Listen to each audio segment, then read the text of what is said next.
जुम्मे की रात थी और मिरांडा अपनी फ्रेंड्स के बर्थडे पार्टी में खूब एंजॉय कर रही थी। तकरीबन रात के 12 बजे पार्टी से फारिग होके मिरांडा ने अपनी रूममेट से कांटेक्ट करने की कोशिश की, मगर वो उसका फ़ोन ही नहीं रिसीव कर रही थी। हेलो यार, मैंने तुझे 10 दफ़ा नंबर ट्राई किया, अब जाकर तुमने फ़ोन रिसीव किया है। प्लीज़ मुझे लेने आ जाओ। तुमने टाइम देखा है? इतनी रात हो चुकी है। तुमने कहा था 10 बजे तक फारिग हो जाओगी। मैंने तुम्हारी कॉल का इंतज़ार कर करके सो गई। सॉरी, टाइम का बिल्कुल अंदाज़ा नहीं हुआ। अब आ जाओ ना, रात के 1 बजने वाले हैं। मैं अब इतनी रात को ड्राइव नहीं करूँगी। सुन, तुम वहाँ से कोई टैक्सी ले लो, अभी तो टैक्सी मिल ही जाएगी। ज़्यादा लेट किया तो फिर वो भी नहीं मिलेगा। मैं सो रही हूँ, मुझे कल सुबह जल्दी उठना है। बाय। Oh damn it. जब जैस्मिन ने आने से मना कर दिया तो मिरांडा गुस्से से टैक्सी का वेट करने लगी। रात के इस पहर टैक्सी का अकेले वेट कर रही मिरांडा को खौफ महसूस हो रहा था, क्योंकि उसने इस इलाके के बारे में अजीब व गरीब वाक़या सुन रखा था और इस वक्त सब कहानियाँ उसके दिमाग में घूम रही थी। और 1 बजने में अभी भी 2 मिनट बाकी थे। मिरांडा ने आसपास देखा, उसके अलावा कोई भी टैक्सी का वेट नहीं कर रहा था।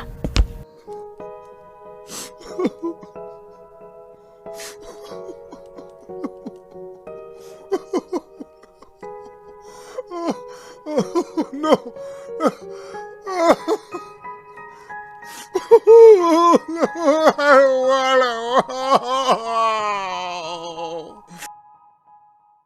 Weird. टैक्सी के रुकते ही 1 सेकेंड भी ज़ाया किए बगैर टैक्सी में बैठ गई। जैसे ही टैक्सी चलने लगी तो उसने पीछे मुड़ के देखा उस आदमी की तरफ, तो वो वहाँ से जा चुका था।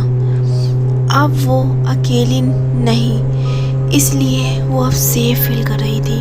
साथ ही आंखें बंद कर ली ताकि उसका स्टॉप आने तक वो कुछ देर आराम कर ले। उसका स्टॉप आने तक टैक्सी ड्राइवर की आवाज़ से उसकी आँख खुली। मिरांडा टैक्सी से उतरकर अपने अपार्टमेंट की तरफ चलना शुरू हो गई, जो कि स्टॉप से सिर्फ 15 मिनट दूर था। अजीब बात ये थी कि उसे वॉक करते वक्त ऐसा लग रहा था जैसे कोई उसका पीछा कर रहा हो, पर वो डर के मारे पीछे मुड़ के देख नहीं पा रही थी। बस तेज तेज चल के वो अपने बिल्डिंग के अंदर पहुंचना चाह रही थी। आखिरकार वो अपने अपार्टमेंट बिल्डिंग में पहुंच ही गई।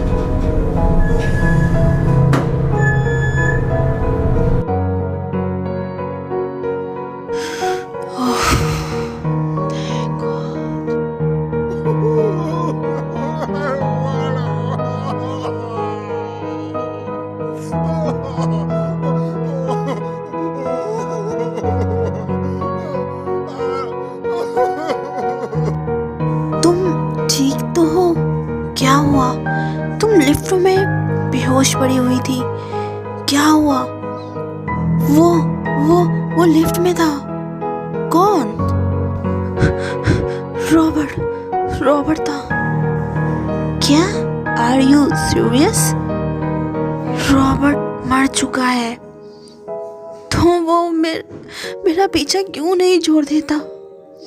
मेरी कोई गलती नहीं है, वो एक एक्सीडेंट था। रॉबर्ट एक खामोश तबीयत का, सीधा साधा अच्छे दिल का लड़का था, जो मिरांडा से बेपनाह प्यार करता था, मगर मिरांडा हमेशा उसके साथ बहुत बुरा रवैया रखती थी।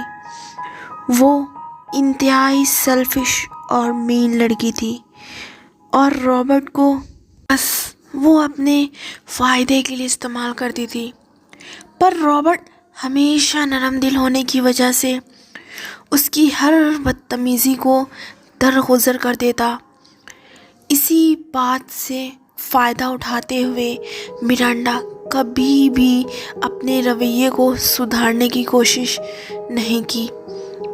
रॉबर्ट की इतनी मोहब्बत के बावजूद उसके साथ अपने बुरे रवैये को जारी रखा और वो हर चीज़ में अपनी मर्ज़ी चलाती थी और रॉबर्ट की कभी कोई बात नहीं मानती थी। एक रात मिरांडा ने अपने दोस्त की कार बोरो की। रॉबर्ट के साथ हिल स्टेशन जाने का प्लान बनाया। रॉबर्ट जाना नहीं चाहता था कि अगले ही दिन बहुत इम्पोर्टेंट यूनिवर्सिटी का असाइनमेंट था, पर मिरांडा कहाँ ना सुनना चाहती थी। इसलिए रॉबर्ट उसके साथ आ गया ताकि मिरांडा नाराज़ ना हो। हिल स्टेशन तकरीबन 4 घंटे दूर था और उन्होंने अभी आधा रास्ता ही तय किया था। मौसम भी काफ़ी ख़राब और सख्त सर्दी थी। उसके बावजूद मिरांडा काफ़ी तेज़ गाड़ी चला रही थी। रॉबर्ट घबरा रहा था कि कोई हादसा ना हो जाए और बार बार मिरांडा को समझा रहा था कि वो आराम से गाड़ी चलाए। वो उसका बात सुनने की बजाय उसको डरपोक भला बुरा कहने लगी। वो उसी तरह तेज़ स्पीड में गाड़ी चलाई जा रही थी जब रॉबर्ट उसको बार बार कहने लगा कि गाड़ी की स्पीड कम कर दे, कहीं ऐसा ना हो कि उसकी गाड़ी का एक्सीडेंट हो जाए। मिरांडा को काफ़ी गुस्सा आया तो उसने गाड़ी वहीं रोक दी और रॉबर्ट से कहने लगी कि तुम सिर्फ अपनी परवाह करते हो, उसे बनाए हुए प्लान का उसे कोई ख्याल नहीं। रॉबर्ट उसे बार बार कहता रहा कि इसमें लड़ने की कोई बात नहीं है, मगर उसने एक ना सुनी। फिर चिल्ला, गाड़ी से बाहर निकल जाओ, just get off the car. Hey look, I am sorry, you are right, I behaved like a stupid. I said get out of the car right now. Robert गाड़ी से तो बाहर निकल आया, लेकिन इसे उसका बुरा हाल हो रहा था। At least now I was not being complaining. Please babes, let me in. It's freezing out here. How I can go my home? Not my problem.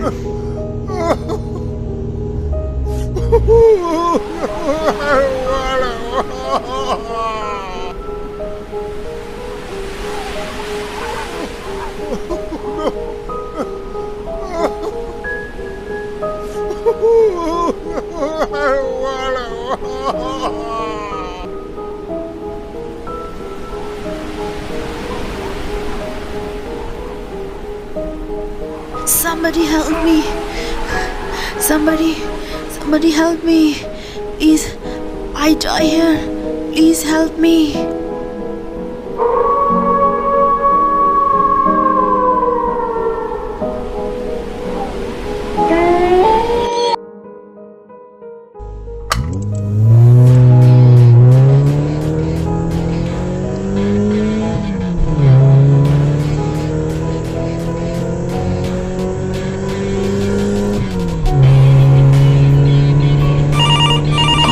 ये अपना फ़ोन गाड़ी में ही भूल गया।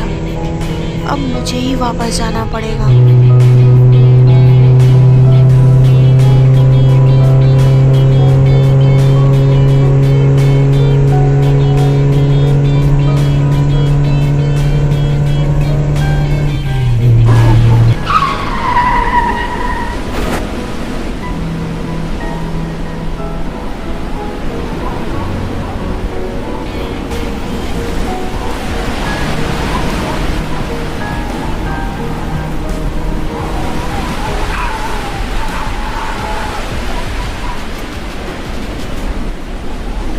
रॉबर्ट की डेड बॉडी किसी को नहीं मिली, ना ही मिरांडा ने सच्चाई किसी को बताई।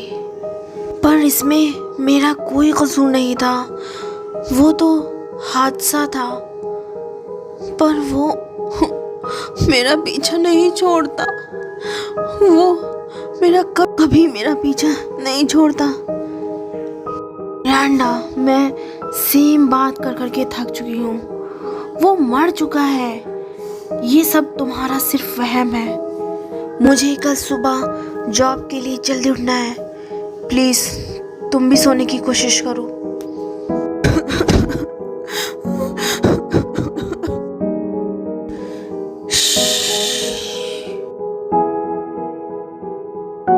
आखिरकार रॉबर्ट की मौत ने मिरांडा को इतना बर्बाद कर दिया कि उसे मेंटल असाइलेंस में जाना पड़ा। हेलो एवरीवन, तो कैसी लगी आपको ये हॉरर स्टोरी? अगर पसंद आई है तो प्लीज़ मेरे चैनल को सब्सक्राइब करें, इस वीडियो को ज़्यादा से ज़्यादा लाइक करें और प्लीज़ कमेंट करके ज़रूर बताएं कि आपको हॉरर स्टोरी कैसी लगी है। तो मैं फ्रेंड्स मिलती हूँ आपको नई अगली हॉरर स्टोरी के साथ। Till then keep watching.